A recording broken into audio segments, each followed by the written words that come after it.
Good morning. Thank you so much for, I guess for people who've come from outside HKUST to take the trouble to come here. And thank you to some of my colleagues who joined this discussion this morning.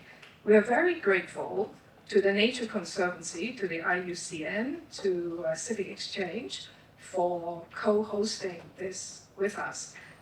It's all due to Kitty, whom I think many of you know, who has taken the trouble to go around the world on all nature and biodiversity issues, meeting many people, and we're able to, through her new friendships, to bring actually many people to Hong Kong. And today, we're especially privileged to have Charles Karangwa, who's the head of Nature-Based Solution at IUCN. And I think you're all here today because you are very curious about nature-based solutions, what those really are, and how it really all can work. So what we will do today is we're going to open with Kitty, who of course always takes the opportunity to remind us of what we need to do first of all in Hong Kong. She'll take a short time to just give us a picture about Hong Kong. And then Charles will deliver a keynote on the subject of nature-based solutions. And then I've grabbed Ms. Underhill, Audrey Underhill of ADM Capital, to just warm us up by playing the role of an informal discussant to summarize maybe what she is, to kick off a Q&A, which I will start with Charles. But then, of course, we are curious to hear your comments and questions as well. And we promise you we will finish before noon so that you can all get away in time for lunch. So without further ado, may I invite Kitty to come and share her thoughts with us.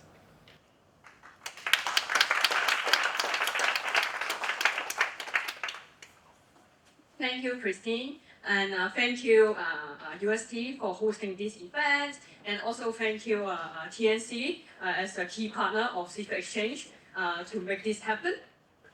So in the next 5 to 10 minutes, I will talk about how Hong Kong can contribute to the nature-based solution movement globally as a city. So I think you all know this slide. What should I say?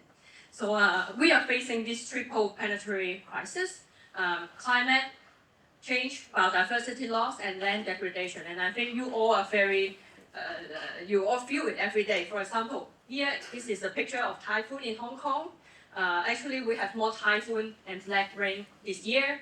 And then here, for biodiversity loss, we have a coral bleaching. And it's getting more frequent and serious every year. And then land degradation, for me, I live next to the farm.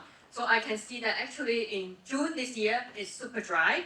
But then in July and August, we have a lot of black rain. So we are experiencing climate whiplash. So it's extreme and extreme. So it's a very, very bad situation. So in order to deal with this interlinked crisis, we need an interlinked approach to deal with that. So here is how NBS comes in. I believe Charles will talk further for this definition, but I would like to highlight that NBS, the definition, the first word is about action. So it's not about talk. So we really need to do something about it. So to protect, conserve, restore, and sustainably use and manage natural and man-made ecosystem. And so what led us here? So you can see on this picture, back in 2023, we had the first forum together with TNC, Marine here, to first talk about what is nature-based solution. Because at that time, it was still a buzzword. People, they don't have a full understanding of that. And then we published a report. It's sort of a primer on what's nature-based solution for Hong Kong. And then this year, we did another bigger conference together also with TNC. We invited a lot of powerful international speakers. So you can see here is Professor Roberts, Deborah Roberts from IPCC AR6 Working Group 2 co-chair. So they provide a lot of feedback on how Hong Kong can be more resilient in our upcoming Northern Metropolis development. And then we published this report on focusing on Northern Metropolis in June this year. And so we are now thinking, what's next? 3.0. So here are some recommendations came out of that discussion. And yeah, if you want to read more, you can scan that QR code. So we have mapped out all the potential nature-based solution in Hong Kong. So you can see, for example, here is a mangrove and oyster reef restoration, and then there's also smart gateway fish pond system, and then we also think that there can be something done to restore the forests. And so what's going on in Hong Kong on the government side?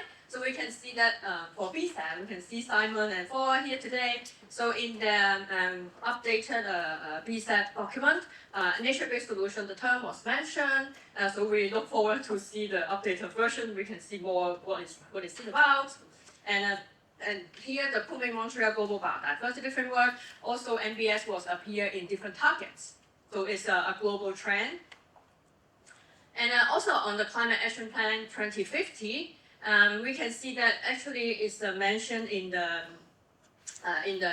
adaptation and resilience part. And earlier this year, I think in May, the government published a small pamphlet on the status. So actually, nature-based solution was included in this review of the Climate Action Plan. And on the education side, normally Education Bureau is a bit tough, but this time we launched a report on how to accelerate climate and biodiversity action. And after 2 days, they reached out to us and discussed with us what can we do together, like a collaboration. And so we have actually just launched the NBS campus competition together with Education Bureau to use the STEAM, this term that the school like to use to try to get teachers to join us in this NBS competition. And actually, I have also invited different NGOs to join me to give a workshop on how to actually make a school and NBS later this year. So how we will build up more momentum of NBS. So you can see here Charles, he's here this week, and actually last week we have Hanif from the IUCN Asia office. Hanif, he did 8 workshops with us with different professional bodies such as HAIP, HAICE, HAILA, and also even DSD, 8 workshops in 1 week. And then so it's a capacity building to let more people know about their updated global standard. And then Charles here, he will be talking with different key stakeholders, government, professional bodies, banks, and all of us, of course. So hopefully we can build up the momentum and towards something transformational. So we will launch some reports after all this discussion, and hopefully next year in June we will see Charles again, and we will have a bigger conference week next year. And here is one of the reports we are working on. We are collecting different case studies in Hong Kong. There is NBS. We think it could be a high integrity NBS. So here are some case, but actually right now we have received, I think, more people came up to us, and then I think we have like 20. But at first we were like, okay, 10. But we will see how it works out. So this is my last slide. So momentum for what? So actually, I met Charles this year, June, in the NBS Summer School hosted by IUCN. It was the launch of the Shanghai NBS Hub by the China National Ministry of MNR. So it's a launch of the Shanghai Hub, and it inspired me to launch maybe a Hong Kong Hub as well. And so here is the model of the hub. We discussed with Charles, but of course, after more discussion with you guys, we will update it. But we envision that there will be some demonstration projects to map existing NBS projects, which is what we're doing on the 10 case study report. And then we want to establish a Hong Kong knowledge hub on the NBS, and then to have more regional exchange, and also to make use of Hong Kong's financial hub status to do some new financing mechanism. And so for a longer term, we will have become a regional technical lead on urban and infrastructure integrated NBS.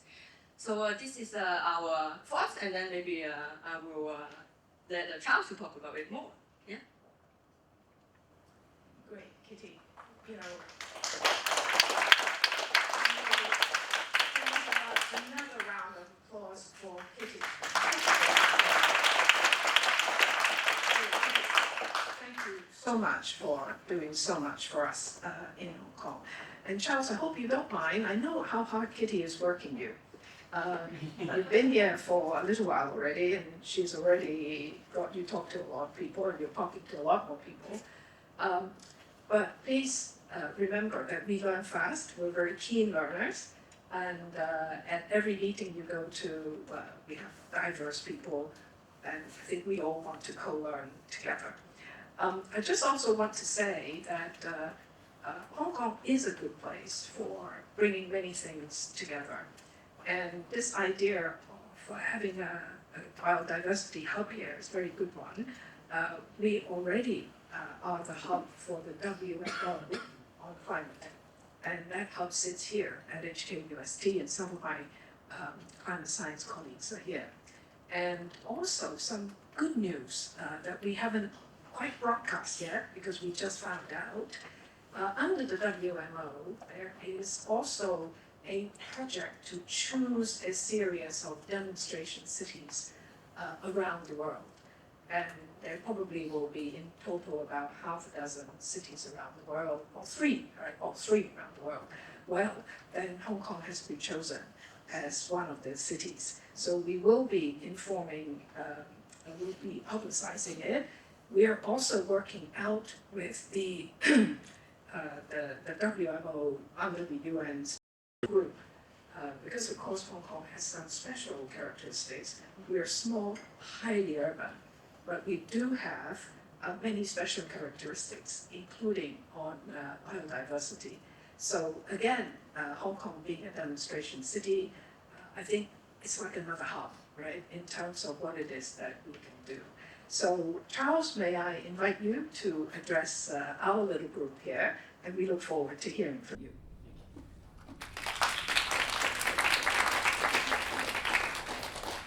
You know, it's always great to be inspired by such leaders in the world who are at the same time voice of nature, but also visionary enough, passionate enough, bold enough, acting enough to bring this change. And actually, that's my starting point. So I'm pleased to be here, Professor Christina. Thank you for hosting this discussion. I want to absolutely second you that Hong Kong is a leader city in many things. Is a leader city, is a finance hub, globally highly respected, is innovation hub, highly respected, is technology hub, highly respected.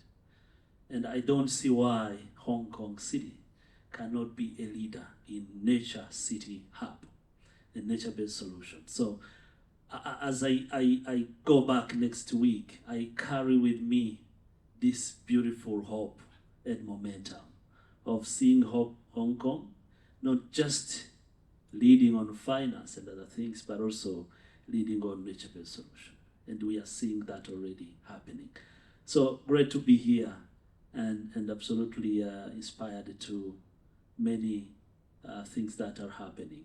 But let me break out one more news.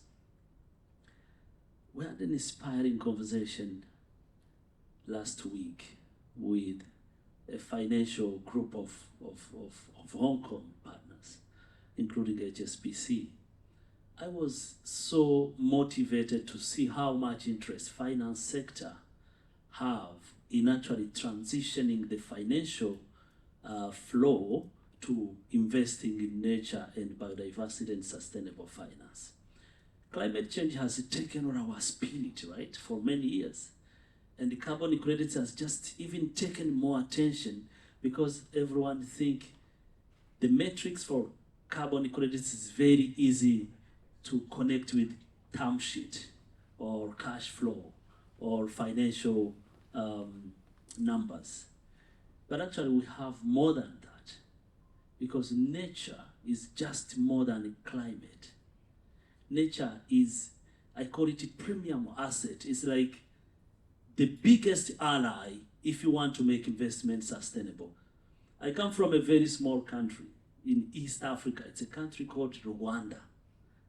We are a small, very small country, 26,000 square kilometers, 14 million people, 1,000 plus hills and mountains, highly sloped, 60%, 70% slope. And often, whenever I travel back home, I wonder what should we depend on to live if it was not nature.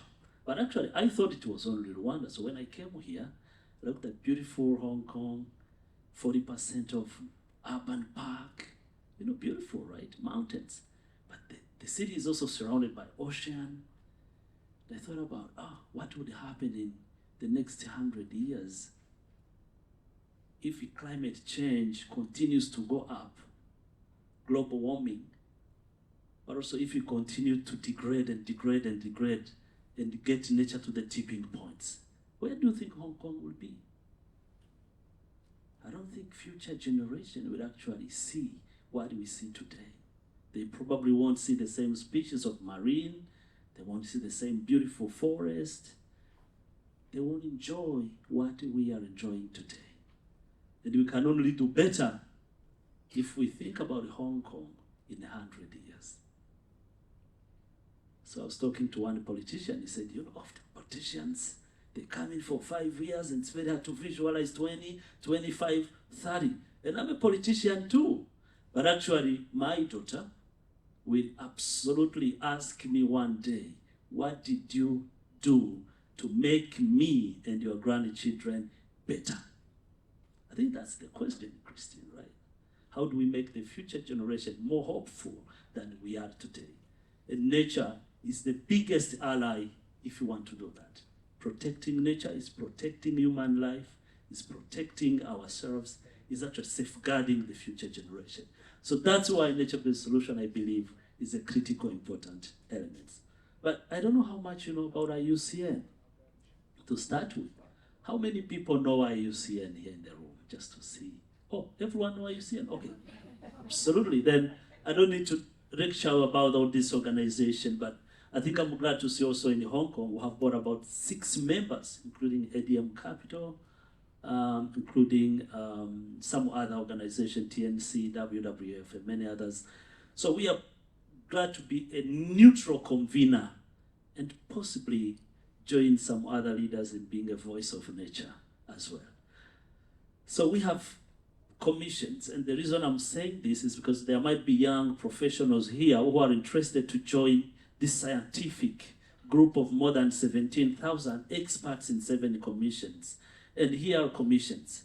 So you can join, it's free to join, and you contribute your brain in bringing some of your knowledge together with many other experts and contribute. So everything you see that we do in IUCN are done by these 17,000 people in these commissions.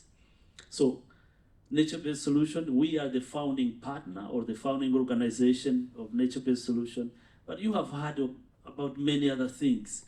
In Hong Kong, you will hear something called threatened species, or red listed species, or species under extinct. So we are the brain behind mapping and assessing those things. We call it red list of threatened species. But interesting one, because I'm in the School of Environment. So we have something very interesting here called, the pointer, the red list of ecosystem. I think this is another critical element, because the red list of ecosystem helps the world to understand what the risk we are sitting on if we don't take action. So I would encourage you to look at all of those tools and framework that IUCN has been able to develop for many, many generations and continue. So I want to just mention, before I go to nature-based solution, the idea that Kitty have already shared on the City Hub for Hong Kong and demonstrate how that actually is a catalytic global movement that does not only demonstrate leadership of a city, but also connect with the global experts. So we have Global Hub, which I am the director of, together with my colleague Peng Bin and other colleagues sitting in Switzerland, but also we have staff in Bangkok, we have staff in Africa, we have staff in Europe. And our role is to support in developing tools and framework that can help countries and private sector to scale up nature-based solution. But not every nature-based solution, but high integrity and incredible nature-based solution. I will come back to that. So we work across policy, knowledge, finance, catalyst, policy enabling, and our model is really to support these delivery instruments of integrity on NBS. Now, below, as you can see, we have regional and national and city level hub. And we have many other partners and the colleagues that we work with.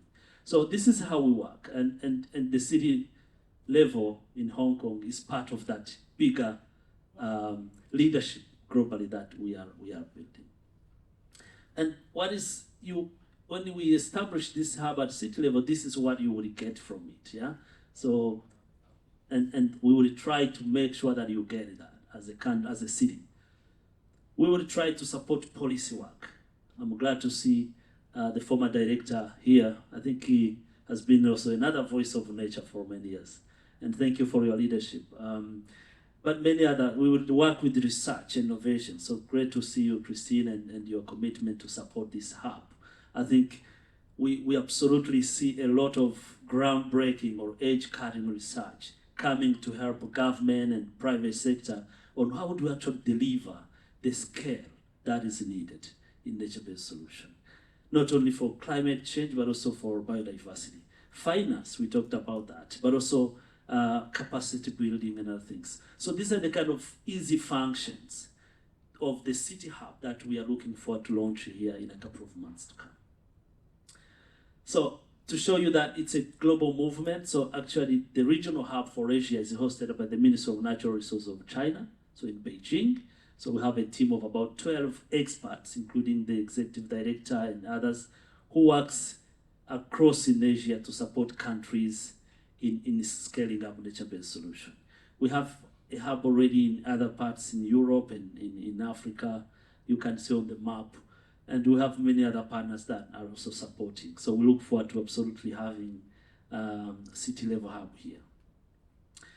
But what are we really talking about? So I think I want to bring this slide here to show you that nature-based solution is quite a concept that has evolved from many, many, many years.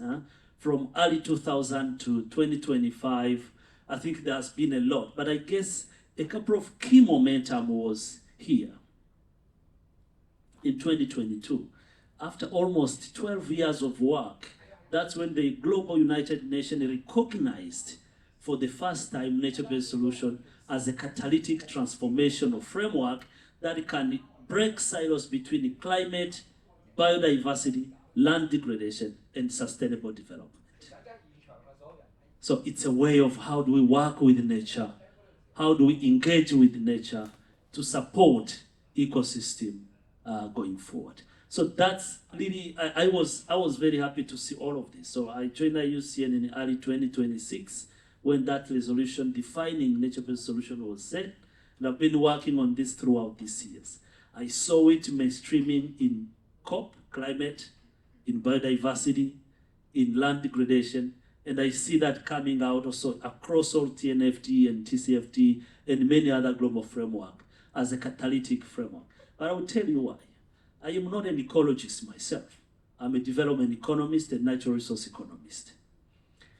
For the first time, we have seen a concept which investors can imagine that it could actually help them to frame the investment because of this word of solution. They are struggling. Investors are struggling. They are struggling to find where they protect their investments. I was talking to an insurance company in the UK recently. In 2024, 2023, 2024, their payoff to their clients because of disaster in the UK, because of the floods, was close to £1 billion. In 2025, they decided to create a nature-based solution fund to de-risk and protect their clients, their investments. And we are seeing that in many other banks and financial institutions. I just saw recently a news from another insurance in Switzerland, which is called AXA Insurance, which is launching a big fund on nature-based solution because they are feeling pressure of increasing risks on their premium, and it's going to increase and increase and increase, including health, including risks on assets protection, including risks on many other things. So nature-based solution offers them hope as investors. Not only investors, public sector, from agriculture to many other productive sectors. Nature-based solution, working with the nature and ecosystem, gives that hope that we can hopefully protect ecosystem at the same time, address societal problems. So that's where nature-based solution plays a key role, and that's why the definition have key metrics here. We have social, economic, and environmental challenge that can be addressed by this action. So it's not just about a biodiversity framework, it's not about climate, it's also about sustainable development. The water we drink, we need to protect that. The fresh air we breathe, we need to continue to protect that. So all of these are part of what nature-based solution can offer going forward. Yeah, but why this? We do strongly believe that nature-based solution is an umbrella concept. There are many things that are happening. I think Kitty mentioned this. If you look at Hong Kong, you have parks, you have coastal protection, you have wetlands, you have beautiful forests, you have urban green spaces, you have regenerative agriculture. There's many solutions that you can think of when it comes to nature-based solutions. So it's really an umbrella term, right? And Professor, when the meeting ends, I would encourage you to circulate these slides to everyone who is here so people can take more time to look at it and understand what we are here talking. So one hope that I want to bring to you with this concept is that nature-based solutions have significant potential to address several of the societal problems you are facing, and including food, including water, including human health. We can demonstrate scientifically and economically how working with nature can address all these problems. I come from sub-Saharan Africa, and we have done a study recently with the McKinsey and Vivid Economics before it was acquired. So let me tell you what the study showed. It showed that if you invest in regenerative agriculture, you can get more than 230% return on investment compared to conventional agriculture. But more importantly, you increase the water replenishment, you increase soil biodiversity, and you increase the resilience of communities around that. I guess it's a food security solution. Think about water solution. In where I come from, by 2050, the first biggest source of conflicts, including intergovernmental and regional political dimension and conflicts, will be water sources. I don't know about this part, but that speaks to two issues. Climate change will continue to dry sources and water because of land degradation, which is not actually stopping, it's peaking. And because of that, the water recharge will reduce, many rivers will dry, and there will be little left if we don't take action now. Nature-based solution can help us deal with that problem in the long term. And we're already seeing that in our region in Africa, on the Nile, one saying this, another saying this. A lot of hydro-diplomatic conflicts already going on. But not only that, I think we are talking about a framework which calls for what we call political imperative to accelerate action. We cannot continue talking about this. I think one of the opportunities we have is actually to not just talk about it, but start talking about it and doing it at the same time, simply because we have political underpinning framework. This recent COP decision, if you look at them, the COP is Conference of Parties, from climate to biodiversity. They give legitimate mandate and call for action to accelerate implementation of a nature-based solution. We have already an opportunity of what we know that nature-based solution could mitigate more than 12% of actually up to 30% of the climate change. So even the private companies are looking at nature-based solutions as a way to reach their net zero targets, because technology is good, but it won't do much, unfortunately. It can do a lot, but not everything. So ecosystem needs to be a backbone foundation. We need to value nature-based solution. I think one of the opportunities we have also to work with university and the researchers is also that we know that high return on investment from nature-based solution is assured. So for every dollar invested, you can get more than $4. Some studies show even a $30 return on investment. So it's quite promising. It's promising in many ways. It creates a lot of jobs, and a lot of jobs means actually we have done a study with ILO and realized that if we can work with ecosystem, we can create much more better jobs, sustainable jobs, good jobs, rewarding jobs for the communities and population. And millions of jobs can be created from working with nature and nature-based solutions. And of course, the biggest interest here as we speak is also how do we connect that whole natural capital from nature-based solutions and the economy, because that's where the gap is. Everyone asks, what is the business case? How do we make, but business case is there already in many places. So we need to work on that. So I was looking at last night on what can actually Asia and Hong Kong can offer in particular. I think one of the opportunities in here that Asia should be very proud of is that tropical forest, peatlands, and mangrove in this part of the world represent 30% of global NBS mitigation potential. So there's a lot. If you look at the beautiful areas you have here, it's excellently appreciated in the world. But I think we have what we have to protect, but we need to invest a lot in restore and manage ecosystems that have already been seriously degraded. So, of course, there's a whole rapid urbanization and deforestation and wetland loss, which is a big driver of the first loss. So the first is an opportunity, what do we have? Here we have a big driver, including rapid urbanization in the whole Asia region. I guess also as a city here, which is highly urbanized, we see that. So we needed to think through how do we mobilize all types of strategies to stop this red flag here, the rapid deforestation that is also coming to take all our natural assets. So we needed to mobilize all tools from political, from domestic, we need to mobilize resources, we need to invest a lot in partnerships, etc., if we really want to achieve this. Someone asked me to make sure that I speak about this slide, what are nature-based solutions. People may have a kind of thinking about it's a miraculous thing, but actually there are things that we are absolutely doing. And if you look from what we call the potential of nature-based solution, and here you look at the long-term environmental societal benefits, you can see that it's very easily linked. It's very easily linked. From climate change, you can have adaptation. From economic and social development, you have green jobs. Human health, you have more resilience and more health benefits. But also from food to biodiversity, you have all these long-term benefits from nature-based solution. So they are not things that do not work. Nature-based solution actually works. Nature-based solution works a lot. One of the risks that we are seeing globally is that nature-based solution, even if it's a great framework, have also risk of greenwashing. So we need to be aware of that.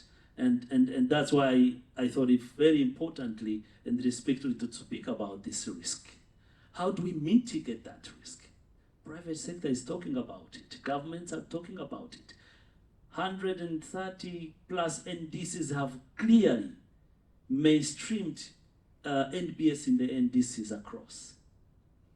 Cities and subnational government talks about it in their strategy. But what exactly, how do we help them to really design and implement the right NBS? So this is one of the major risks, especially with nature-based solution, carbon claim. What we have come up to see now is that it's really overstated or not permanent. So that's one of the biggest risks, and we need a strong monitoring and verification framework. But also poorly designed nature-based solution may involve monoculture. So I have visited a project in Ghana. They are planting 15,000 hectares of pines and eucalyptus as a commercial timber, and they call that project a nature-based solution. So there's a lot of risk there of trying to call everything nature-based solution. So we need to be aware of that and try to mitigate that risk. So nature-based solution must respect indigenous land tenure and local governance to avoid displacement and inequitable outcome. One of the key major importance of this point is that there are a lot of claim from indigenous people in local communities in a number of countries that feels that we are no longer safe if companies are coming to us with solution and displace us and remove us from our land. So we need to be aware that nature-based solution does not work like that. It needs to be respect people's rights, etc. And what IUCN did to avoid and help mitigate that risk is to develop a global standard for nature-based solution. I think someone, probably Ali Akiri, also mentioned that. It's available, you can absolutely look at it.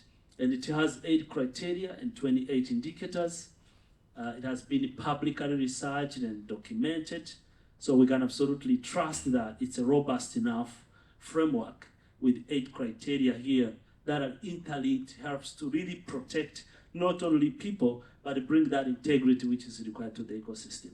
It gives the credibility to private sector and investors that we can claim that we are doing something right.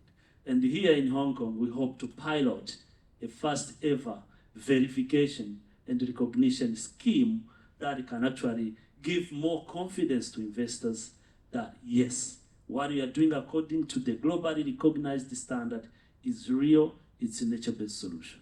So this is available, it's also available online, the standard, and absolutely you can also get it through this QR code, which I will leave here happily in the slides so that you can interact with it. Then I want to close by saying that if we really want to scale up a nature-based solution, I want to leave you with 4 things. The first is we need to act with urgency and integrity. Very, very critical. If we really want it to be scaled, we need to act with urgency and integrity. We need to empower citizens. So citizen science and people at the center of nature-based solution is very important. Foster cross-sectoral collaboration. I think academia, businesses, government, civil society. Nature-based solution actually calls for a whole society approach if you want it to be more relevant, because everyone benefit, right? Finance people benefit, government benefit, community benefit, everyone benefit from it. Then finally, of course, we need to invest a lot in the future generation. So empowering young generation and young leaders to understand more, because tomorrow, these will be the ones who are ministers and CEOs of banks and CPR and many other big companies will be managed by the young generation. So we need to transform their thinking now and start building that leadership on nature and ecosystem. And by the end, I think we do have opportunity to work with the universities, and there's probably 4 areas where we think we could benefit from you, at the same time you benefit from us at practical level. Ecosystem service valuation remains one of the undermined topic, so we need to invest and work with you to bring that down to the lowest level where everyone can understand that we have an opportunity there. We need to work with campus greening. Pilot projects across universities and schools will be very critical, integrating this into the curriculum, but also providing and benefiting from academics in supporting mostly advisory and providing advisory role. I think I will close to that and hand over back to you, Christina, and thank you very much for listening.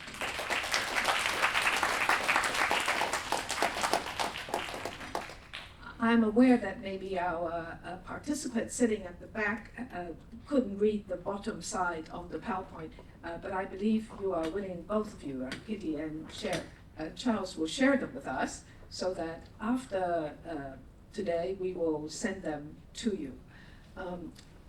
May I now invite Audrey to just say a few words to kick off our discussion. Audrey, will you introduce yourself a little bit? Yeah, thank you. So thank you, Charles, so much both for your presentation today and for coming all the way to Hong Kong. I know you've been working very hard while you've been here. And thank you, Christine, also for organizing this event. My name is Audrey Underhill, and I work with ADM Capital Foundation here in Hong Kong. And I work on the intersection between nature and finance. So it's really good to see nature-based solutions coming on the agenda. In my work, I see a lot of examples in which finance and nature are at odds, if not directly misaligned.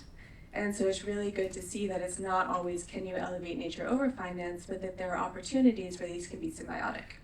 Because realistically, it has to be. We see the situation that we have in the world now, the way it's going. There has to be a way to not just have these fighting with each other, but to be able to advance both nature conservation and have this be more than beyond philanthropy. Nature-based solutions are actually not a new concept. Things like this have been in existence basically forever. But what is new is the definition and and having an umbrella term for it. And having this naming and this definition is so powerful because that's what enables us to be able to, for instance, integrate this into the Northern Metropolis and to have an NBS expert at IUCN. And so while some of these things are not necessarily completely out of what's been done before, having them all integrated into one concept, I think is really helpful in being able to put this into frameworks, being able to understand it as one concept. So just 4 points that I wanted to highlight from Charles's presentation. The first is that the IUCN has really been a driver of this since, I think you said, the early 2000s. And given that nature is really a couple of years into mainstreaming, it's very, very impressive both to have that depth from early 2000s to now, 20-some years, and then also the breadth with the regional hubs now, that's geographical breadth, and then from policy to technical advisory to finance, and having all of these things under one roof really helps to make sure they're all pulling in the same direction. That we can and we should have, finance specialists in this, and TA specialists, and we need that deep specialization in some of these topics. But having them grouped all together within IUCN is again very helpful in an organizational sense of making sure that these all grow in the same direction at the same time. The second is I've always been interested in the way that nature and climate have always been presented as two parallel things, and they're both going in the right direction or they're not. And I think it's very interesting that in this sense, nature is kind of the overarching theme, and then climate mitigation is one of the potential effects. There are also situations in which those are at odds. And the famous example of this is with wind energy, that can be very detrimental to bird populations. And so one of the, Charles presented several risks, and I think one of the things to look out for as well is in situations where, for instance, land use becomes a pull between climate objectives and nature objectives. And it'll be interesting to see 4 different organizations, 4 different adopters of nature-based solutions, where those priorities come out. The third is about ways to value natural capital. At NBS and having these frameworks is very valuable to get this on balance sheets as an asset, and to sort of bridge that language gap between the sustainability people and the finance people, as they say. One very interesting question in this is how to value this. That yes, you can say this is an asset, this natural capital, this wetland, for instance, is an asset, but I'm very interested to see both now and in the future how valuation approaches change and are, become very sophisticated, because I think that translation from nature, which has always been here, and finance and the way that the way that you turn it into a numerical asset, I think is very, very interesting. I'm going to ask you about that too. And the fourth is about integrity. And Kitty mentioned this, and Charles mentioned this, I think 2 or 3 times. It is so vitally important. We've seen this with nature credits, with carbon credits, with biodiversity net gain initiatives, that especially in the early stages of something like this, it is so important to get the integrity right. Because if in the first couple of years you have monocultures, if you have invasive species, then it kind of, when this is a burgeoning concept, it taints it for the future. And so for anyone who's a practitioner of NBS, I would just be, many people have said it and I'll say it again, just be very, very careful to make sure that as we're doing in Hong Kong, that this is done very well. So I think I'll hand it back to Christine for questions, but I'll start off with two of my own. One is about the valuation I just mentioned. You had the figure that $1 invested can lead to $4 of return, or even 30. And I'm interested in the sort of the basis behind those numbers and how those came to be, and also more generally, what you think about the current state and the direction of valuing natural capital. And the second one is a little bit more fun. I know you've been in Hong Kong for a couple of days. I don't know if you've had an opportunity to see any of the projects that Kitty mentioned, but if you have, what your comments on those are. What are we doing well? What can we do better? As long as we're here, we would love your expertise. Thank you. Audrey, thank you so much. Actually, do we have another chair? Because, Audrey, I think they put out a chair for you, but why don't we put one out for Kitty as well? So we'll, I'll sit on this side, and Charles, you can sit in the middle. Audrey and Kitty, right? So we have, you're surrounded by lovely ladies. That's the beauty of today. Well, we're just getting one more chair. So, Audrey asked you two questions. So maybe the easy one first, right? What did you see in Hong Kong that made you think a bit about what we can do here? I think before I travel here, I had a totally different understanding. I thought it's just a conglomerate of a city and skyscrapers and tall buildings, far away, distant from nature and ecosystem. And I know it's a coastal area, but what I really didn't realize was how much nature is embedded in the city. And I commend that. And it's a highly populated city, very small, but being able to protect this beautiful forest is commendable. So that's a leadership, and it's a decision. It's a political decision, but also I'm sure it's a community decision of many people who are willing to invest and protect that. I guess the next chapter is with the urbanization and continue growing infrastructure, demand of housing and water and food in Hong Kong. The question is, how do we continue to be mindful of the role of nature in building resilience of what we are building, not only for today, but also for future generations?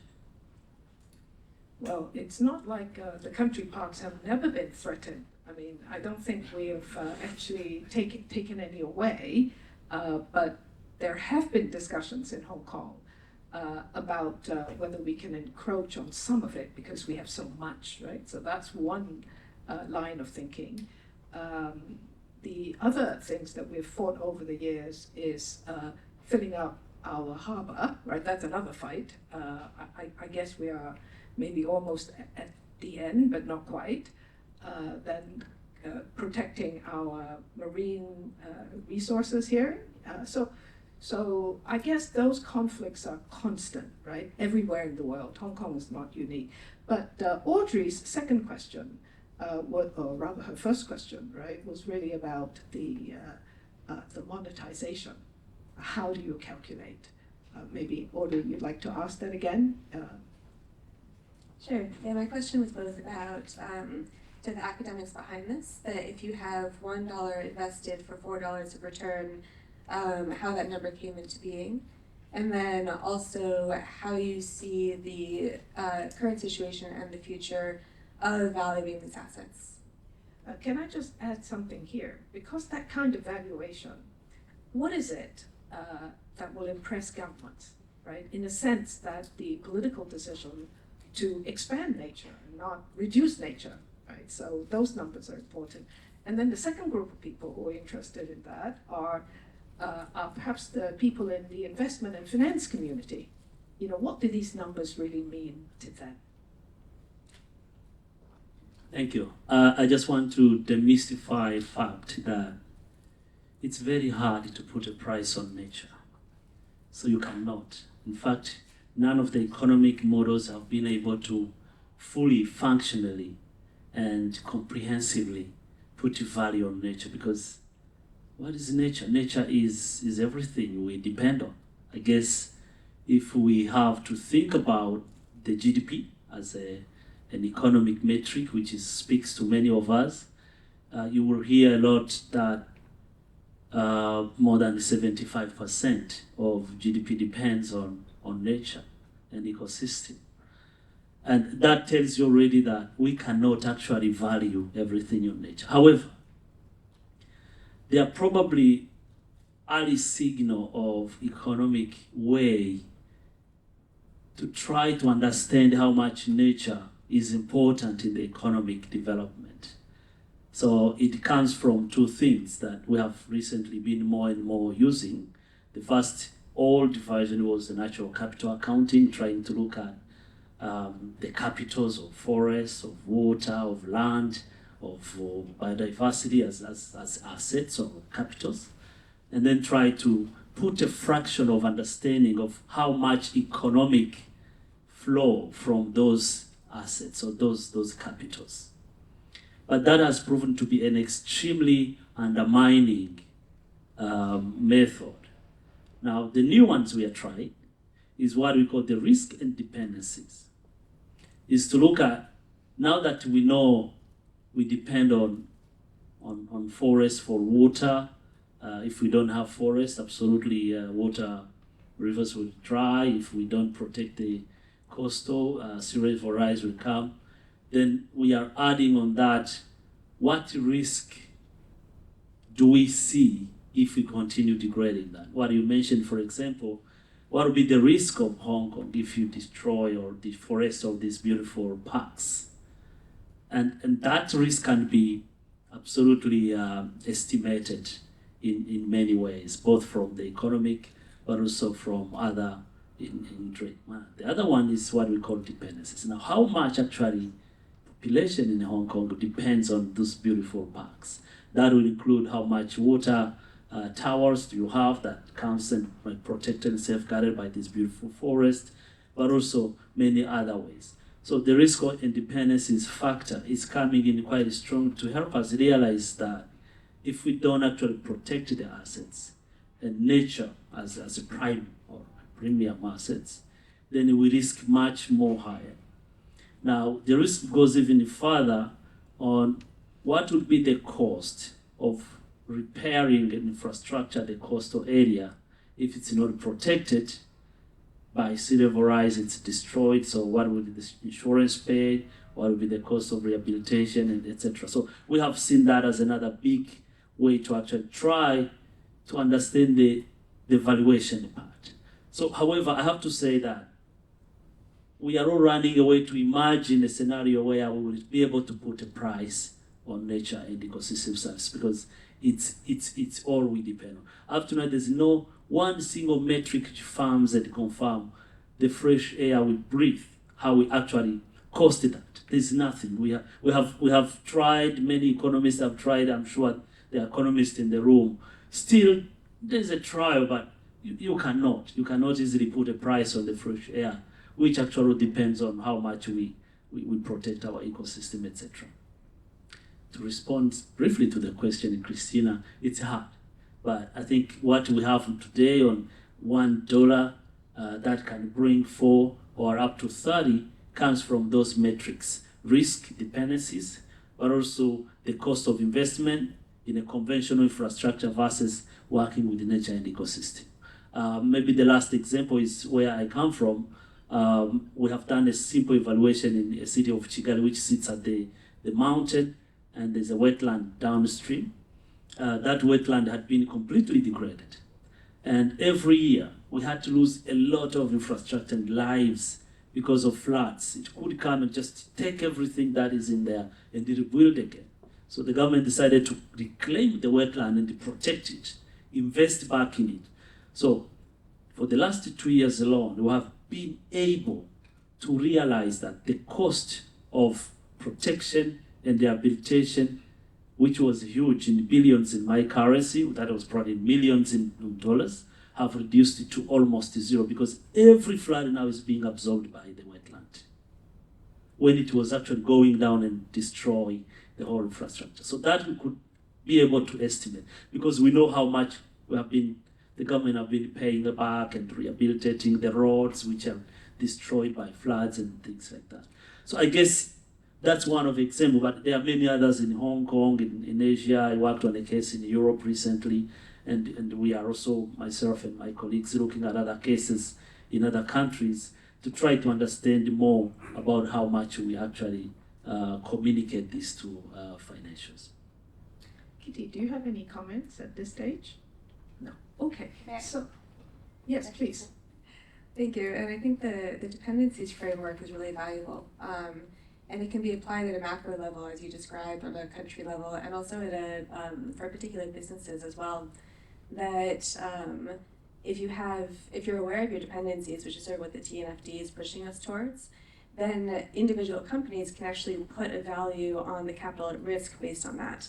And it's a very literal thing. You know, you have a herd of cattle, you graze them on land that's very prone to drought, you're not careful about your water sources, your cows die. You know, that's a very physical and literal loss to you and also to nature because of the drought. And that actually can be, you know, that's an asset. That's, you know, how much money is that company going to lose? And so I think this dependency concept is very important in this question. Good. I think you all come here so that we can hear from you. You ask questions. So I'm just wanting to see a show of hands, whether you have any questions or comments at this stage. Now, so, yes, please. That would be for Charles probably. So I just like to push this whole financing agenda a bit further. You mentioned this $4 return on every dollar, right? And what I would like to know is what is your or IUCN's point around the two main aspects of potential financing for this kind of project, which is public or charity financing really, and market-based financing options. The reason I'm asking this, I've been helping this Indonesian-Australian project, called the Orangutan Project, to finance their rainforest concession solutions, which is an amazing idea, I think. And what we found is that setting up these projects is mostly unfinanceable based on market-based solutions if we want to ensure that the local indigenous communities do benefit in the end. Running the project, once it's set up, that is 100% workable through just selling these sustainably produced goods. But setting up the project is around 10 years and it takes 99% of the financing. So basically, just simply running it and making sure that the indigenous communities benefit from all of this, that's the easy part. Setting it up and making sure the infrastructure is there, training these people, literally establishing schools for them to be able to uphold these kind of institutions. That is the majority of the financing. And it seems to me, based on other articles I read, that this is a global issue. Just ensuring that indigenous communities benefit from market-based financing options seems to be a major challenge. So I would just like to know if you have an opinion on that, or IUCN as a whole has an opinion on this, and if there's a push to somehow harmonize public funding versus market-based solutions funding, and if there is any program within IUCN to tackle this. Charles, I think you addressed that a little bit in your main talk, right, about the people who live there, and perhaps also the country that actually, you could say, own the land or the sea that is there. Who really benefits? How do we share the risk and so on? Yeah, please. Yeah, just to say, absolutely, that's a very valid question. We had almost 7 years of pushback from indigenous people and local communities about the term nature-based solutions, simply because they didn't want to commoditize nature, that they 100% depends on. People in Amazon, they 100% depend on nature and ecosystem to live. from food to water to life and health and everything. Same, I guess people in Hong Kong too. I mean, from our food to everything is probably quite a lot heavily dependent on nature. Now, that pushback led to tightening some of the principles and framework that guide the claim that you are doing a nature-based solution investment or are just doing an investment in the market. Now, and that's where we came with the robust standard for nature-based solution to stop. And there's a very clear criteria, actually more than one, I think 4, 5, 5 and 6, which focus on governance, rights, community ownership, and participation. So hopefully that's providing a bit of safeguard. But I think the bigger question you are asking is also more of the source of financing these investments and these projects from public and private. So I will tell you what we are seeing. I think it's also, you can look out the UNEP recently Nature Finance report. So what we have seen is historically, these projects were looked at public sector funded projects. Private sector would ask themselves a question, why would I put my 1 billion in here? Okay, but they realize that they are at the loss side, because if government don't do what they have to do, and the private sector continue investing in the business as usual, they will lose everything. We have seen companies investing in sugarcane, in agriculture, in coffee, losing tremendously, nearly 100% of their investment. And this is in Asia, in rice farming, in Africa, in tea and coffee, and just name them. Now, a bank like a European Investment Bank, which invests 1 billion in a coffee project, and that's because of climate change completely gets lost, would absolutely register a loss. Now, the other way around is to say, okay, how do we work with ecosystem to protect the coffee? Now they are investing in sustainable coffee, what we call coffee forest, because it's more resilient, it's highly productive. In fact, one of the projects I was working on was funded by one of the Dutch bank, $200 million, and it was investing in cocoa. And the first 10 years of investment was completely calculated as a loss. They shifted to sustainable cocoa production, agroforestry cocoa production. This is proved to be more than 150 higher yields of cocoa, but also more resilient community. And now they are making that into more investable. So we have documented business case there which has been assessed. So my point is we are seeing more private sector, including financial institutions and companies, realizing that they can't actually continue to do business as usual. But there are setbacks, right? The how, the what, and that's where they need to work with technical institutions. The role of ecologists to help define these solutions, the role of environmental experts and scientists to prove and define metrics is very critical. And I like working on nature-based solutions because it actually, I have never seen this working with just ecologists or forester, or you need everyone on the road. You need social scientists. You need economists to help you understand. And that's probably what I also see whenever this city-level hub comes in, the value addition, because it has to have a space for everyone to be able to play a role if we really believe that nature-based solution is social science, is ecology, is economy, is policy, is finance. Perhaps just for clarification. So the investments is what you're really investing in. So I guess if I were an indigenous person, my concern is actually somebody buys up the whole thing. And so, the cocoa forest belongs to someone else. And you end up being just the worker again, right? And however, if what you're saying is actually the investor, the banks and so on, they're not buying up the land, they're investing now in the productivity, the enhanced productivity of the product itself, so that when there is better crops, higher yields, then the people who live there share in it, right? So that's a different kind of model. And I think the fear that is emerging also is that's exactly what people don't want, that they buy up the land, then that becomes another way for if I could use the word capitalist, right, to reap all the benefits. Is that a correct understanding? Actually, that's a good point. In that particular project, how the farmer income increased by 360% compared to previous ways he was working.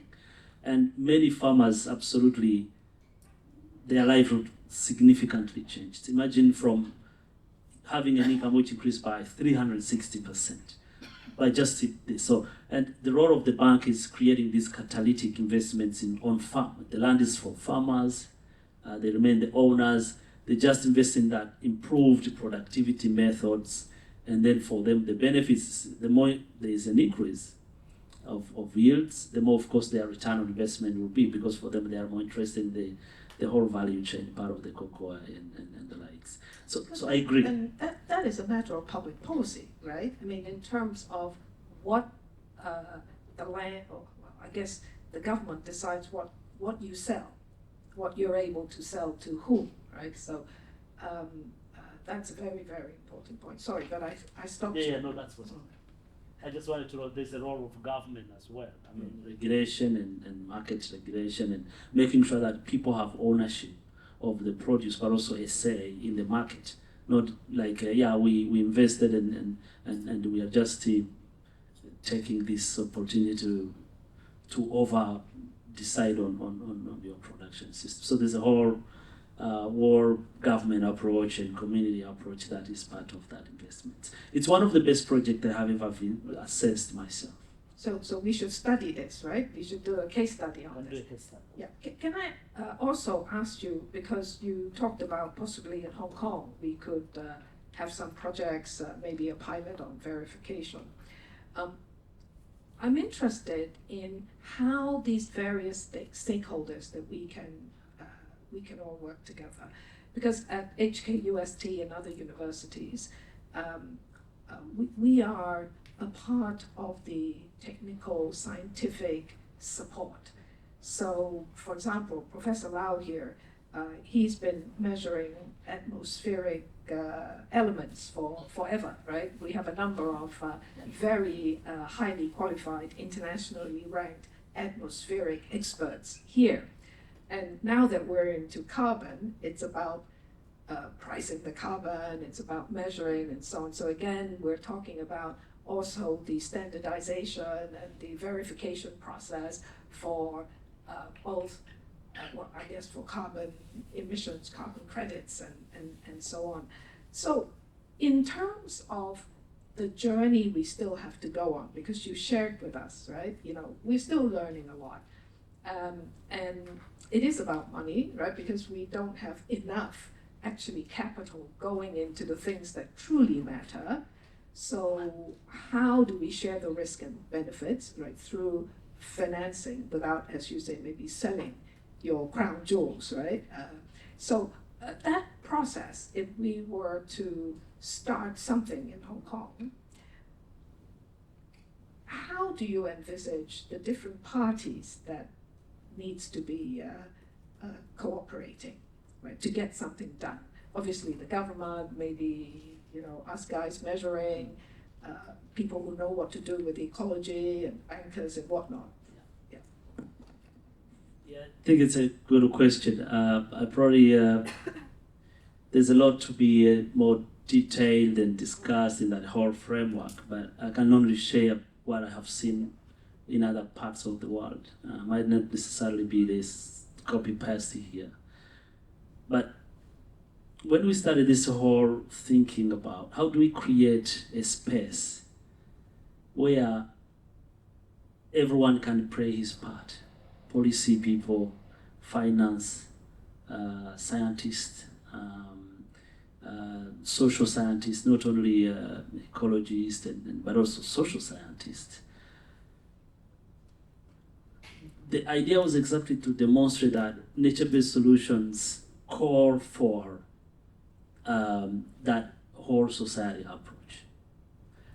And where we are working with universities, they are leading on the science around the economics of nature-based solutions, for example.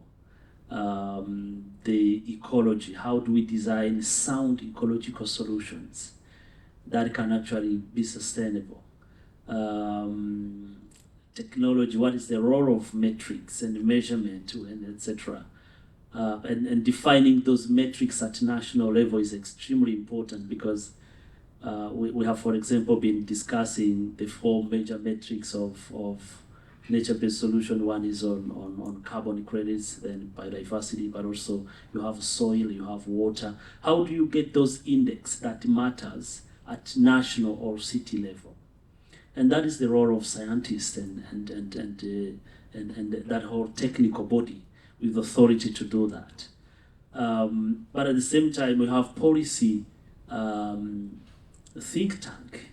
How do we support and work with the governments to visualize this in a long term, in 5 years, in 10 years, in 50 years? I've been sitting on an initiative in the Netherlands, which is called Netherlands 2120. You think about Netherlands in 2120 years with nature-based solution. It's a nature-based solution initiative. This has a whole policy. The whole Wageningen University and other Delft and others are sitting to think all this scenario and modeling for long term, for 100 years to come, of what will be the risk from the sea level rise, what will be the risk for climate, what will be the risk of all this. So they are trying to do some of those more pushed research to understand that. So we see that kind of framework for operation. Now, when it comes to how do we really set up that national pilot verification, and the simple, IUCN have retained ourselves for many years to go into certification because we don't want to actually give a message that nature-based solution can be verified and certified. For a couple of reasons, it can't. Nature-based solution could be at a very small scale as a city urban 2 kilometer square or 500 square meter area, right? But you have those thousands of those across the world. But also you need many people to be able to go in to verify every year, every 2 years to see your certification is this, and so we better not do that. But we can recognize and verify with the tools that exist that initiative comply with the sets of criteria and principles. But then you don't give a certificate because it's actually a leadership role. It's an initiative that you want to see continuously being improved and do better tomorrow and continue to do better. So, but you can recognize that, wow, this is great. This is a nature-based solution according to existing robust principles. And that also has to be done through that mechanism of multi-stakeholder verification and check. Yeah, is the science real? And again, you can plant beautiful trees in a city and think you have done a nature-based solution. But imagine if those trees are actually invasive species. And people who plant trees don't necessarily know everything, but ecologists knows that. They have a risk there. So we need to work with that whole technical engagement and that's why the City Hub is important, by having all those working groups, specialist group or thematic advisory groups will be critical in how those confidence, we build the confidence of banks and others in that process. Kitty. Maybe I can share some observation from the last 2 NBS week that we organized. Actually, the first week we went on a lot of different site visits. One of the site visits, actually the first site visit, we went to a property developer's garden, and the property developer told us that actually we are so shy. We don't want to proudly say that what we're doing is NBS because we don't want to do greenwashing. But after talking to us and we share, we exchange, we understand that, okay, maybe in a Hong Kong context, because we are so small and they have already tried their best. So actually maybe in a Hong Kong urbanized context, it can be an NBS. So now they are more proactive to say that, okay, we are NBS and we can do more. And then we also visited a rooftop farming. And then for that one, okay, it's not an NBS yet, but the person who asked us to visit, they want it to be an NBS. So I think it's a very good starting point. And then when we visit it, we discuss like what they can do more. For example, it's a rooftop on top of a shopping mall. And then when we look over further, there's a slope. And then there's a lot of trees, native species. So IUCN expert Hanif suggested, oh, maybe you can plant some permanent trees on your rooftop that is actually linked with the slope over there, so the species can jump. So I think from this kind of visit, we learn about what everyone is doing, and then we build trust, we establish baseline, and then also through the workshop, I discussed with some government initiative, like mini forest, and then I have learned that actually they are planning to do guideline after their project is done, and then they are also working on some new nursery in Greater Bay Area. And then, but when I talk with another NGO on another site visit, they complain a little bit like, oh, we don't know what government is doing. But then actually, I think the hub, the middleman is very important, the connector, to share knowledge, what's going on among each other and build trust, to accelerate things, to find synergy. So I think that this is my feeling so far. Well, maybe I'll add one more, right? Because of your own very committed work to teach at schools. Because I think if we're going to realize what Charles is talking about, we need a whole new army of younger people, right, who will come through to measure, to take care of, right, to do all the stuff that we need, even if it is just, as you say, Kitty, at a very local level. But I mean, we need people to do it. Yeah. Okay, terrific. More questions, please. Archie. Thank you. It's been a wonderful presentation. Thank you very much. When we talk about public-private financing, and we're talking about the private financing, we're typically talking about the private side being either lenders or investors. But the private side can also be taxpayers. And so we have an example in the climate area with the carbon taxes and so forth. Singapore is a good example of that, having adopted a carbon tax. I'm just curious whether in the nature-based solution area, there's been thought about using taxes. I mean, you know, you can think of fertilizers, taxing very toxic fertilizer. Broadly speaking, there can be fees, taxes, levies, charges. If you could give some sort of parameters, some sort of observations that you might have about that. Thank you so much. Archie and I co-teach a course on carbon pricing and carbon markets. And Archie is an expert on tax, because we hate the word tax, right? Because we think it's going to be applied to us. But actually, tax is just a tool, right? It really is it's a special tool that only government has. And where it applies the tool and how it applies the tool can be very effective. Thank you for the question. There's a growing movement of innovative finance from public sector around that. It's putting in a levy, call it a tax, on services to try to, one, discourage, but also incentivize. I will speak two examples of I have vividly been seeing myself. One is from Costa Rica. Costa Rica, in 1970s, they deforested the whole country. From 1940, 50, 60, the country lost 75% of their forest because of agriculture.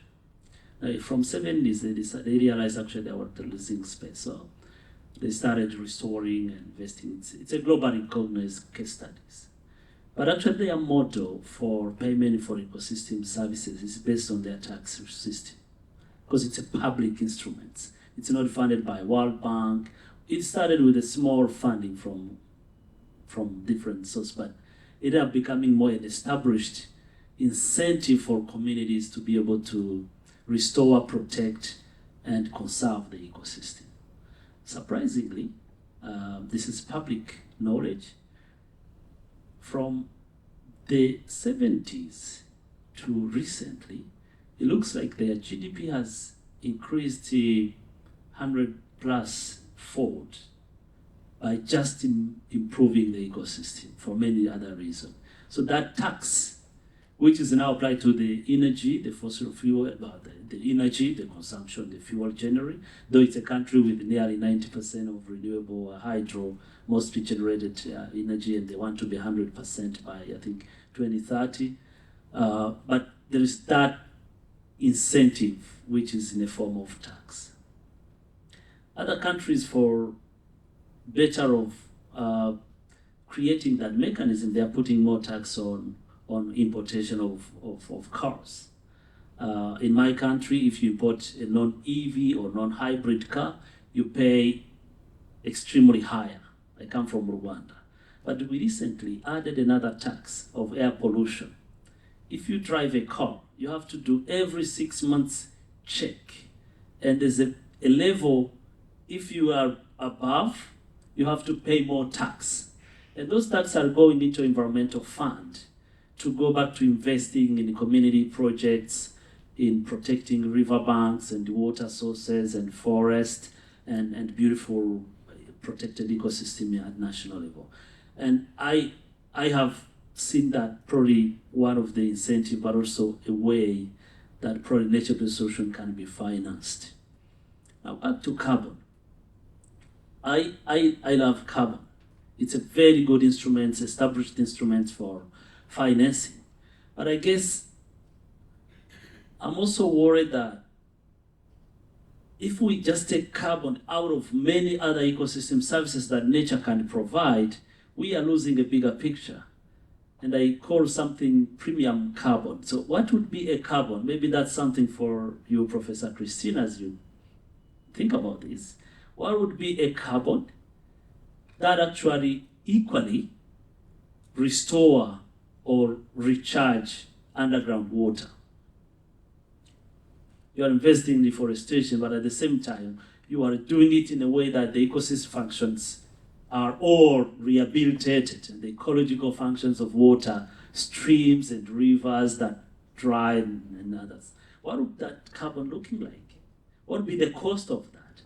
And I wonder if that carbon would be sold as the same carbon of just planting a shallow forest somewhere and not soil types of other services. So that's one of my worry of how we are looking at carbon. But carbon is absolutely an amazing instrument, and it should be absolutely much more made available through a model, revenue sharing model that gets to where those communities that are actually playing the part. Right. Well, I'll share something with you.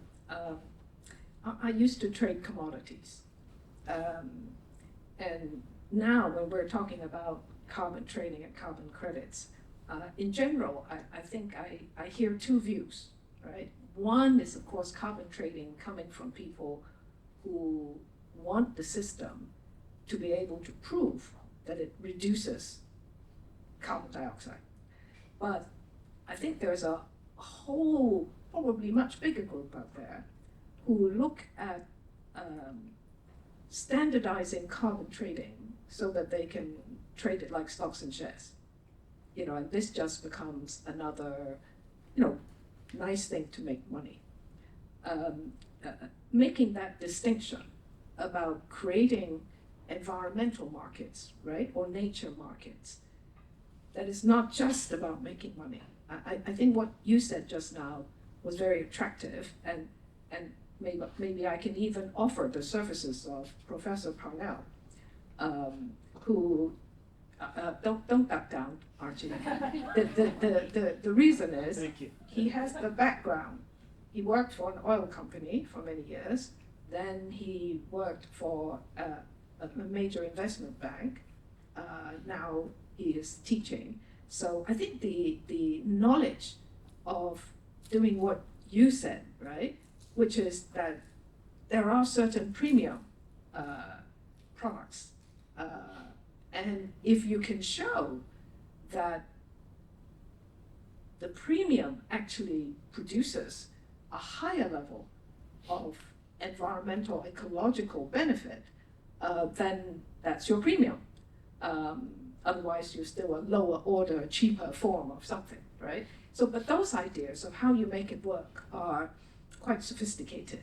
So we need to create the concept, the narrative, and then prove, right, how you can actually do it. But very exciting for our students, maybe not my generation, but I think maybe younger people, right? This is what they want to do.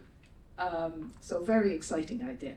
Professor, if you allow, I want to put someone on the spot. Yes. I had an elevator chat with Mr. Bien Wong from Town Gas.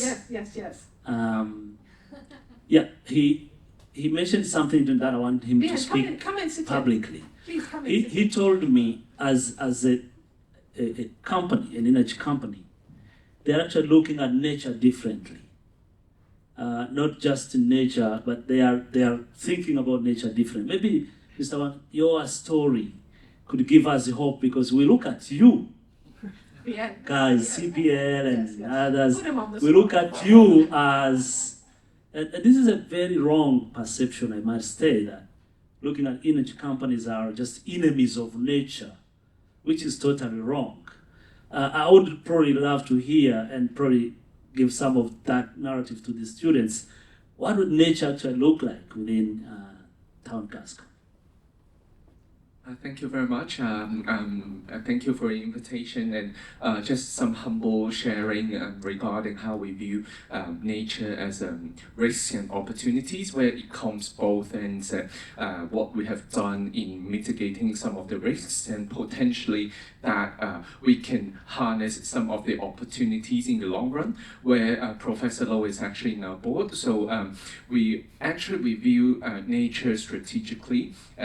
Why we see that nature is one of the key points in our business development is because apart from a conventional oil and gas industry that our company has been building on for a decade, 160 years, we do have water business in mainland China.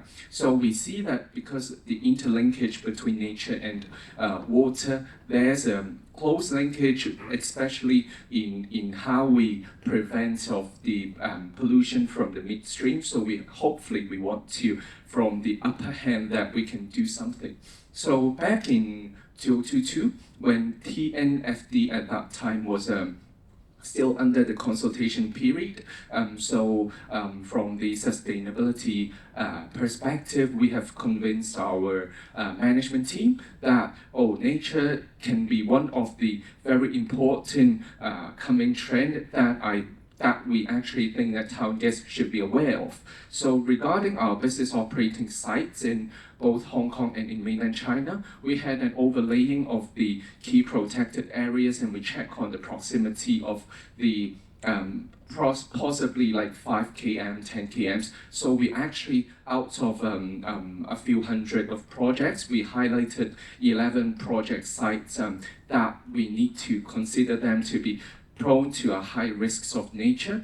And afterwards that we haven't, because honestly speaking, from resources perspective, we can't do everything all in one go. So we need to find the highlighted projects. So afterwards we partnered with the some non-profit sector, the Ocean Park Conservation Fund, and we actually sponsored some of the students traveling over to those sites, and actually they have done some following work to actually do, we can't say it's restoration, but they have investigated some of the endangered species and what could we possibly do for the next stage. So we are now at the next stage of the discussion. So some humble sharing regarding how we view nature and what have we done at Town Gas. Thank you very much. Well, maybe I can just add a perspective.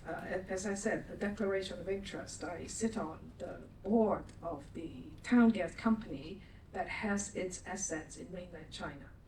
And 4 years ago, when they invited me to sit on the board, I happily accepted, even though it's a fossil fuels company, because it's easy to say how to decarbonize, right? Or to decarbonize, but actually it's much harder to say how to do it. And I wanted to see, as a part of a company, how they actually turn a gas company into a green company. right? So we're on that journey, but of course, when you do it, you're not giving up your business, right? You have to be profitable at the same time as making the transition. So Bian's very, very dedicated, so we're lucky to have him. But also, I want to say that we don't know everything. And you warned us earlier on about greenwashing and the integrity, right?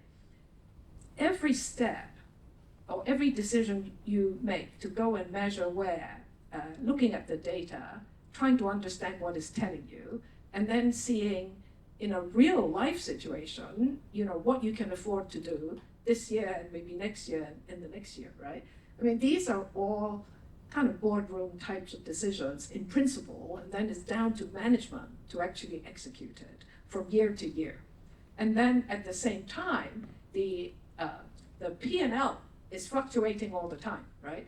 And your P&L fluctuate because there are also a lot of external factors that your company cannot control. Right? So it is a very fascinating and very challenging process. So I guess transparency is important, right? I mean, not to greenwash is also, and how do we not green hush?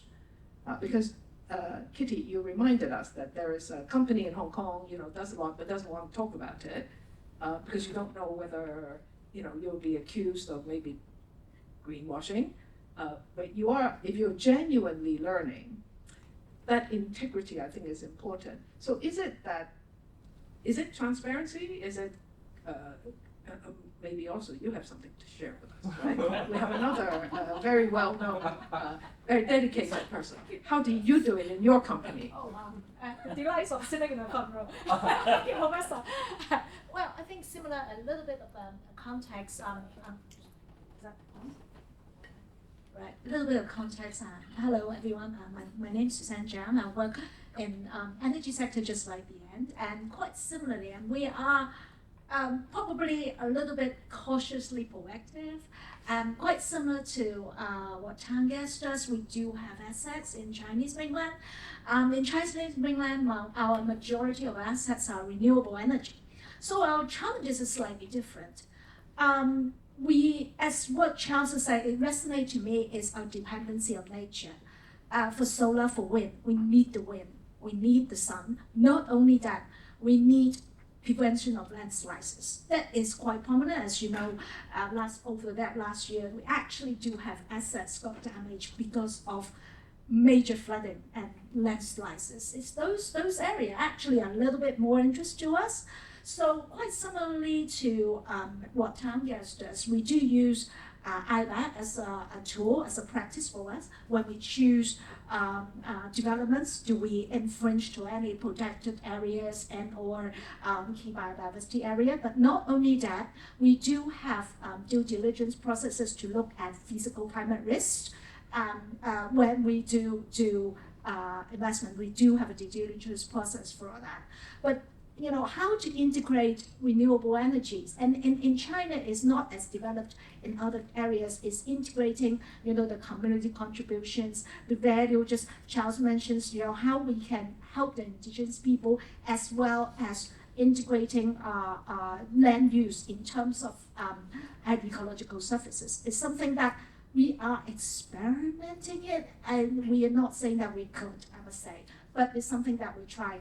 And please do look for our next year's sustainability report. Maybe we have something to share. Maybe you have something to say. Well, I hope, Charles, that, because I think there are definitely a group of first movers in Hong Kong amongst our corporate sector. And actually the government also has some excellent projects related to climate adaptation, decarbonization.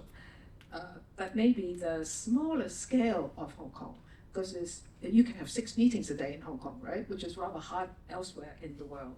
And Hong Kong people are actually willing to meet you, right? At all times of the day and night. So I think the co-learning in Hong Kong can be quite speeded up. Any other comments or questions? Yes, question at the back, and then the lady in front. Hi, I'm Quentin from Division of Environment and Sustainability here at HKUST. So thank you so much for the inspiring talk. I had question, which is basically we understand the role of finance to scale up those nature-based solutions, and that you need to have capital, but at the same time, if you want to get the financial sector on board, you need to have a framework that is transparent. We need to understand what are the risks, what are the expected returns, and do you see that because of this need of having a clear business case to crowd in the finance sector, that maybe capital or nature-based solutions would be first and foremost in regions that are more developed and let's say more economically developed regions, where paradoxically you might have a little bit less of let's say additionality. So because of transparency needs basically, and need for clear business case, that then you put money mostly in places that would be needing it a little bit less, and conversely capital flowing a little bit less into those less developed regions where they would need it the most actually. Thank you. I'm aware that my colleague Peng Bin is here in this our advisor, so feel free to chip in a number of things. I have to confess that where we are seeing nature-based solution more at scale has not just one stream of funding, mostly are blended financing that comes together. From the energy area, hydro, we are seeing an integration of public financial flows, concessional loans from government that invest heavily in catchment upstream protection from erosion and flooding. Then you have commercial lending from banks, commercial bank, and it goes into building infrastructure to run the hydro electricity. Same for solar, government invests in making sure that safeguarding and engaging and livelihood restoration and etc. location, but then the investor brings in finance, etc. Now, those are one pool of projects, and really they're completely context by context. In very poor rural community, you will need heavily to create jobs, to make sure that you have really invested in alternatives for livelihoods for communities, etc., and that's for long term. In highly economy country, the models will probably be different. But there's another generation of projects we are seeing, commercial projects, completely based on clear term sheet, clear cash flow, which is commercially viable in agriculture sector, especially in regenerative agriculture, but also now a very good transition in some other areas that also are developing. So 100% commercial projects in coffee, in other value chains, commodity-based, but are heavily investing in restoring soil and ecosystem services, restoring ecosystems, and then creating productive landscapes as a return, and then take that tier of yields as actually a commercially viable product. So we are also seeing that, and I fully totally agree with your point. I think any country would have absolutely different framework that could be used and applied, also depending on the source of finance. So again, I come from a developing country and mostly a developing continent. So we have thousands of NBS projects, but mostly heavily funded by public finance and development finance. But if you go to some other parts of the world, you have some projects and increasing capital that are looking for commercially viable nature-based solution projects. And we are working already with, for example, Asia Development Bank. They launched 2 billion nature solution finance hub 2 years ago, and they are looking for projects. We are working with Société Générale in France. It's a commercial bank. They have just invested the first generation of about 25 million in commercially viable nature-based solution projects in Senegal, in the Philippines, etc. So I think there's already a number of movement of that is building, but again, it is still a fraction, I have to say. But hopefully a growing area. Yes, another of our great partners. Hi, I'm Eva from the Red Cross. Thank you so much for your sharing, very inspiring. So for the Red Cross people, we embrace the beauty of working with nature. And actually we have also piloted a nature-based solution in the rural community in Hong Kong for 2 years. And it is already, we have selected the community who are living by the sea. But to scale up, and I really echo to your message that community-led actions and engaged community is one of the key matters that we need to consider. But that is also a really big challenge to us. And for individuals, as an individual or as a household, for them to see the investment in return. Because always the nature-based solution, it takes time. Even we have piloted, they may not see that what is something that they can really envision for in like 5 years or 10 years. And as people who are living in this highly urbanized city like Hong Kong, they always see themselves as disconnected with the nature. So yeah, just like to seek your advice or any sharing from your side. Thank you.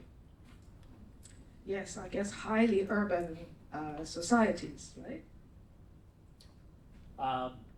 Yeah, so I think it's really a challenge. I think it's the same situation applies in a couple of other countries. We had a small project in Paris, and it was supposed to work with, our Europe office was to work with the Paris municipality to create what we call urban green spaces. It's a nature-based solution project. And you have to negotiate with citizens, and the first question they ask, why? Why should I put this indigenous on my, why should I remove the how do you call them, remove the concrete and then plant new trees which will take long. I have to irrigate them, I have to protect them. So I don't want to go there. So simply because they don't feel like it's going to give them any return in the short term. So they're going to invest a lot. The government had to put in place incentives for those households that are willing to take that.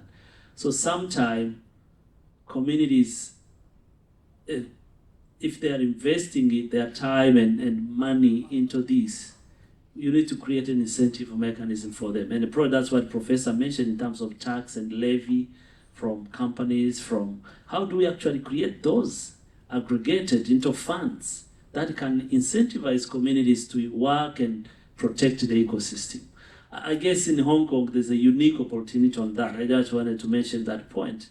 There's a unique opportunity to create from all these corporates and companies and probably come together and think about how do we create an incentive mechanism of communities, the coastal area, who are going to be at the forefront of the sea level rise, but also incentivize them actually to protect and the mangrove and other nature-based solution measures. So I think there's that.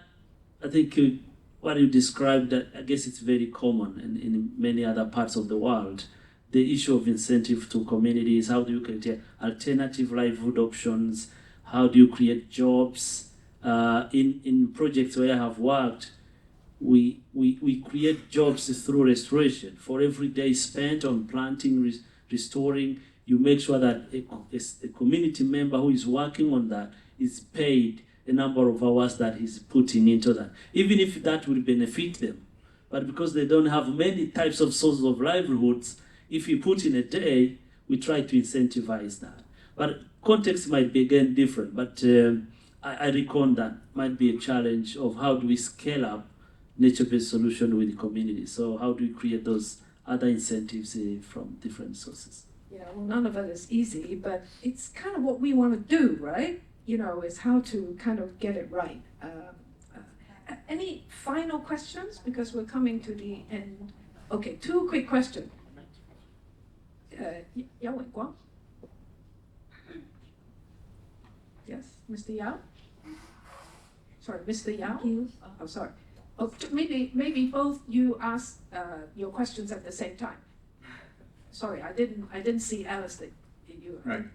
Please both ask your questions. Yes, Alice. Thank you. I've learned a lot. Thank you. In essence of time, so Christine and Deanna and me, we serve on the Climate Governance Initiative Hong Kong chapter. And I also serve on World Economic Forum Global Future Council for Climate and Nature Governance. And so the word governance really resonated because just now I saw in your slide, governance for inclusivity and also for equity.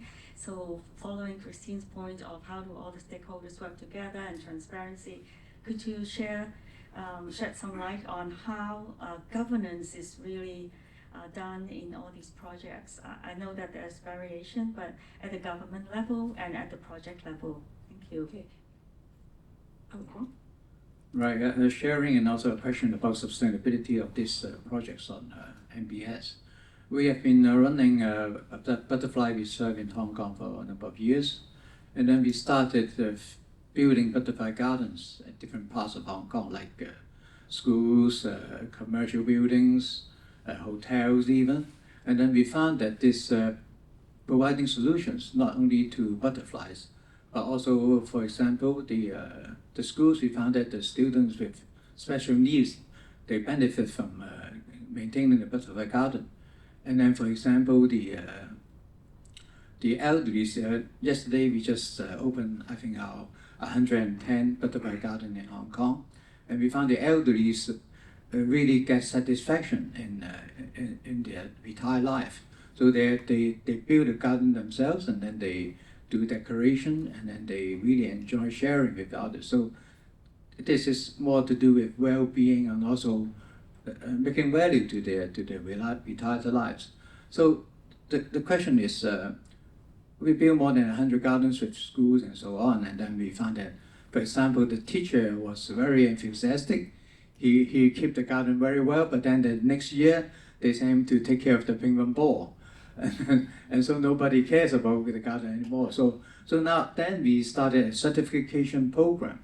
So we try to make sure that this school headmaster continue to value and take care of the garden.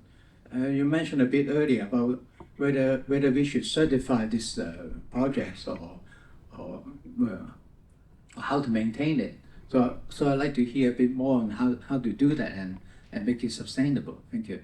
Mr. Yao has spent his life on this, so he's looking for sustainability over the generations. Please, maybe the last comment from Grace. Thank you. Hi, I'm Grace. Thank you so much for the presentation and the panel discussion. So I work a lot in the green building space. So I know that the building and construction sector, they are also looking at how we could implement nature-based solutions in like building level, not just building level, but also cities and communities level, like in US lead for communities and cities. Actually, they have also tried to incorporate nature-based solutions in the rating scheme through the natural system and water category. So I think this is also because, like in the world rebuilding community, they have several goals besides decarbonization, also healthy, equitable, and climate resilience building and cities and communities. So this is, this goal is also very much aligned with, what we can achieve with nature-based solution. So what I'm trying to share is that it would be very helpful if we could have some like guidelines or showcase or examples to demonstrate to the building and construction sectors how we could also be part of it and implement this in our projects. Thank you. Charles, we have a huge built environment group of professionals here, and obviously in a city like Hong Kong, property development is huge. So any kind of linking it with nature, because we have so many professionals who are dying to do all this, would be a very good way of using Hong Kong as well. So any other final comments? Yes, SF, yes, please. the former director of AFCD. Yeah, I think most of people will agree after you're listening to this talk. Setting up a city hub of NSB in Hong Kong should be the top priority. So I wonder whether this hub would be just a purely scientific research or should be multidimensional. People mention about financing, the problem the financing sector is facing, and also mainstreaming, public education, setting standard, all sorts of things. So I would like to hear from Charles that what the scope of this hub should be. Please, well, you can pick. I think everybody is offering to work with you and providing That's case absolutely studies amazing. and so on. Very encouraging, and I will in a minute invite my colleague probably to comment on the question the building code and probably share some of our thoughts on how do we support the urban tools. But starting from the last question, I think the hub absolutely has to be multidimensional for many reasons that we saw. We need to catalyze systemic change at policy level. We need to influence financial flows. We need to build a kind of community of best practice, so action is very important. We need to invest in the research, so the academics and scientists and others needs to be in.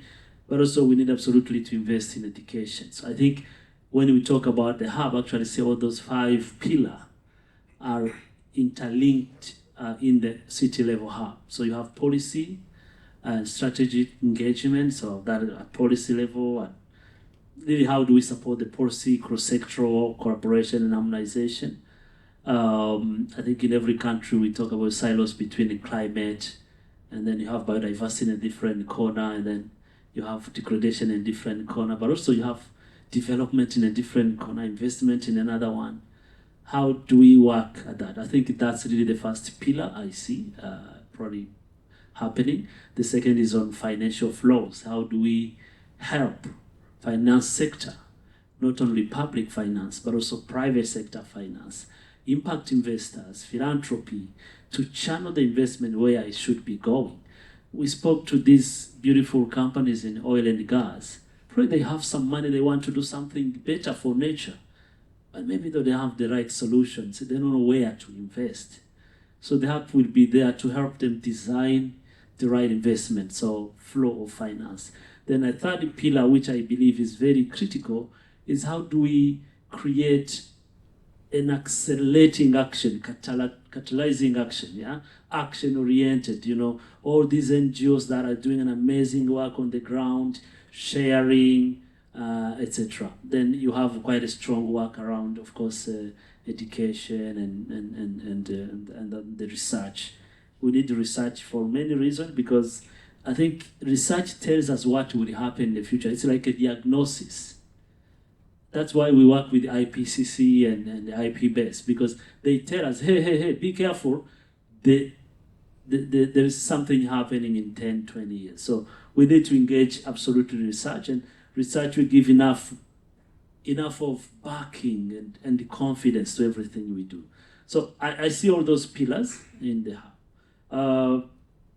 And we look forward to, really very excited to see that momentum. And of course we need the money, by the way. We need money to fund this hub. Without financing, we won't see it. So as we make this appeal, I hope investors will also come and join and say, okay, we are willing to invest in that.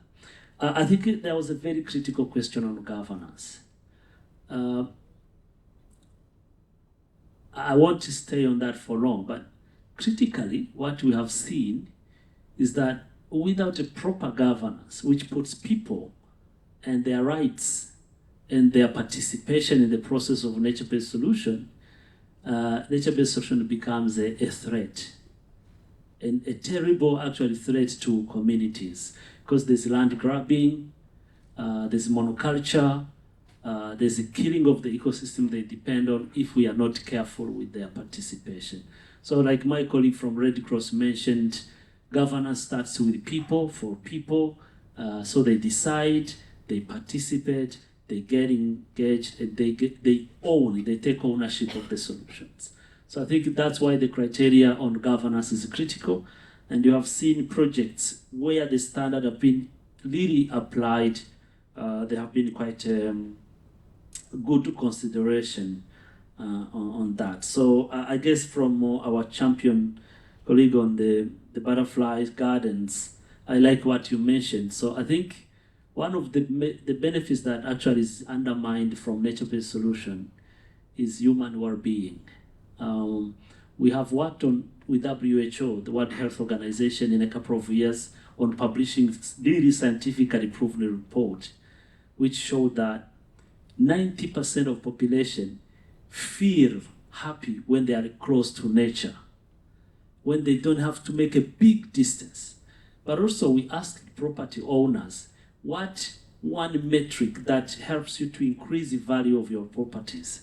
They said when they are in proximity to nature, forest, rivers, or lakes. Some said the value increased by 400% by just getting close to nature. Now, the risk is that not going to be an exclusive factor for poor people to not access nature? That's why we need to bring nature in cities, not just for everyone, to have green spaces, parks, and so that everyone can access that. So, but I want my colleague to talk about the question on building and how we are looking at supporting the urban and the greening code and the certification aspect. Yeah, I don't want to take very long time. I think this already has a long time. My name is Wang. I'm also working with Charles in Sweden.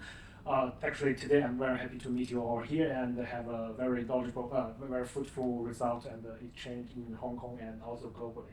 Yeah, I will have two cases, very short, two quick cases, which is I'm moving and living in many cities in different continents and in Asia and Europe.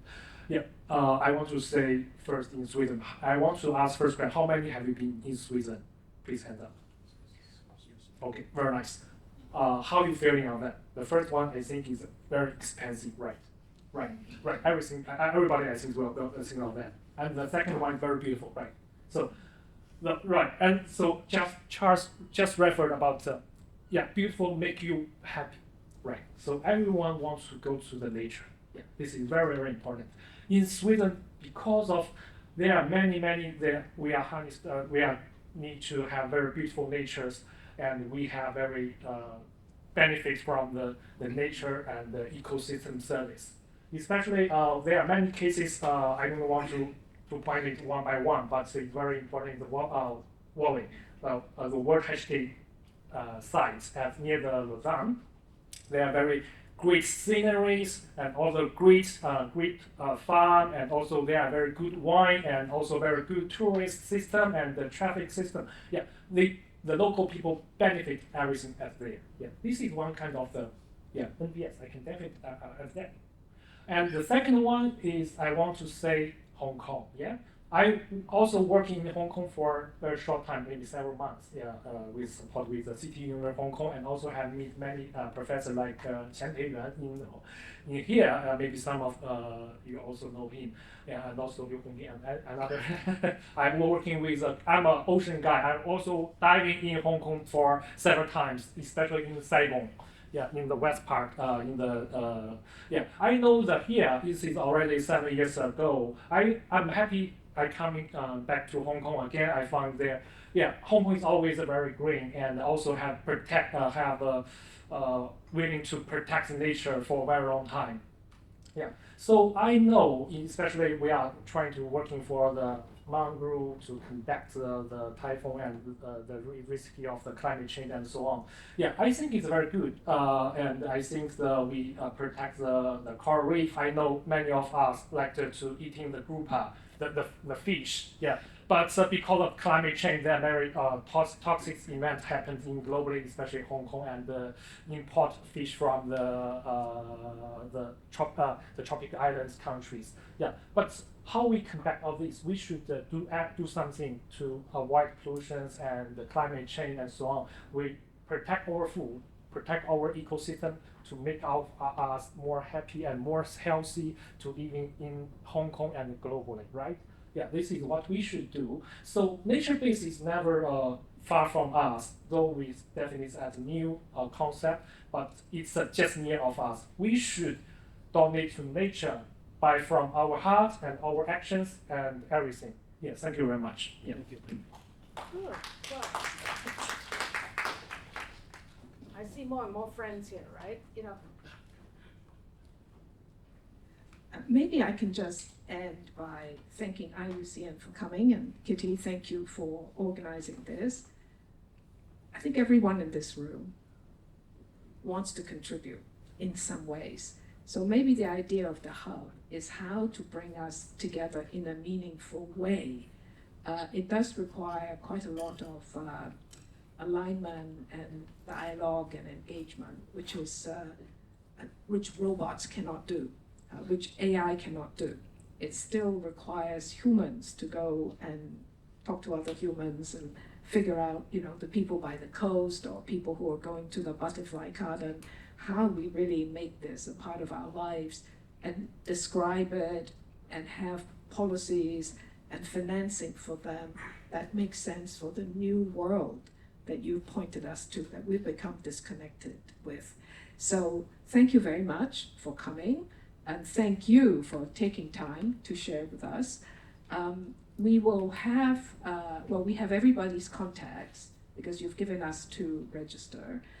We will send you the 2 PowerPoints today, and please stay connected with us at HKUST as we continue to discuss the idea of the hub, and if there is, if we can do it in some ways, then I think you already have a huge starter pool of people who want to be a part of that. So maybe Christian, our last point is, so we are very excited that this year there will be many ways we will come back. So Kitty mentioned the upcoming summer school, and I hope you discussed it largely with Christine. Did you? If not, the summer school, we are very excited. Actually, it's coming to Hong Kong in June, probably June or somewhere. We are working towards that. And what the summer school brings is exactly that sharing together. So it's a kind of 2 weeks intensive sharing exercise that creates passion, action, broadness, but also the speed that is needed to do the right thing that we are called to do. So we look forward to that absolutely exciting moment. Kitty, you have the last word. You can help us say goodbye. Last word. I feel that with more collaboration like this, and we can do more together, not just me. Yeah, because I've been doing so much, like overtime, 200%. So like I don't really have time for myself, but I think it's all worth it. I think it's we are planting seeds, and if we all plant it together, this will accelerate. I think the key word is to accelerate, because it's 2030, right? And Audrey, thank you too for joining us. All right, thank you. Let's join hands.